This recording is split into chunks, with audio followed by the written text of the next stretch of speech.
Pag sumasayaw ka, tsaka pag kumakanta ka at the same time, parang, wow, sumakses ka eh. Ako po ay isang estudyante from University of Rizal System Angono Campus taking Bachelor of Arts in Journalism po. Isa po akong dancer from J-Force Organization po. Samahan po ng mga awit at mananayaw po sa buong Rizal. Last time po na nag-Battle of the Band kami, may nagsabi sa akin na ang cheeky ko daw manamit. Tapos yon. Kasi nga naman, yung mga kabanda ko naman dyan, parang mga tatay naman, shoutout sa mga kabanda ko dyan. Sa lahat po ng ginagawa ko, siguro po, kaya ko po ito ginagawa is because gusto ko po i-enjoy yung pagkabata ko. Gusto ko pong maging isang singer-songwriter someday and sumikat ang aking mga ginagawang kanta. Ako si Kristen Espinar, 20 years old, mula sa bayan ng Teresa, Rizal. Kristen Espinar! Iba naman ang genre niya. Di ba? Kakaiba, no, Chris? Ibang dating ni Kristen. May banda ka, di ba?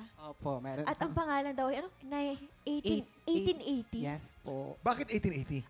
Yung 1880 po, nag-come up po kami kasi po, kami po ay pare-pares po na from Teresa, Rizal. And yun pong postal code po namin, yun po kinuha po namin para mag-name po ng banda. Pero iba ang dating mo, ha? LGBTQ ka, no? Yes po. Pero ang dating mo, pag kumakanta ka, macho-macho, ha? Galing, no? Ano kaya masasabi ng ating inampalan? Kristen, medyo hindi ako familiar masyado doon sa kanta. Siguro, bago kasi, no? Pag bago, wala na masyadong alam yung senior, eh.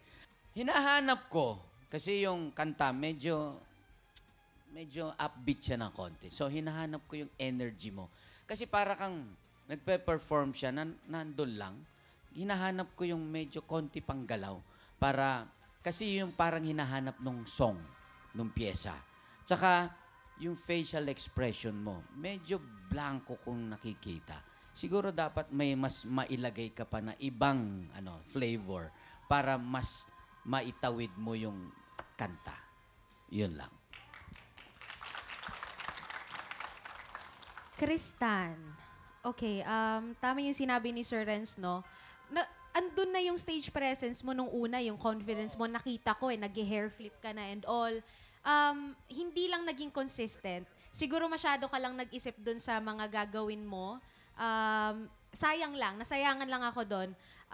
Pati yung pagbitaw mo ng mga linya, parang patapon lang siya lagi.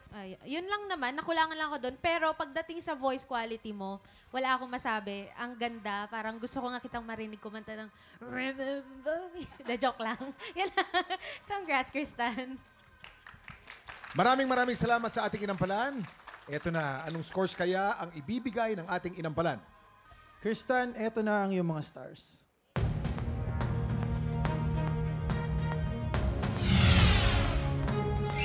4 stars! Mataas!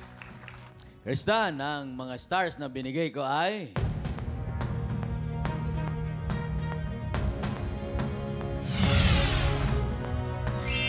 3 stars! Mamaya na po natin ipapakita mga scores ni Hana. Suspense po yan. So far po si Isay merong 6 stars. Lamang po ng isa si Kristen with 7 stars. Yes! Sinong kalahok kaya ang hahamon sa ating kampyon ngayon? Tutukan yan sa pagbabalik ng Tanghalan ng Kampyon dito sa TikTok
Tik Tropa, pinanood mo hanggang sa dulo itong video na to, very good ka! For more happy time, watch more TikTok Clock videos on our official social media pages and subscribe to GMA Network official YouTube channel.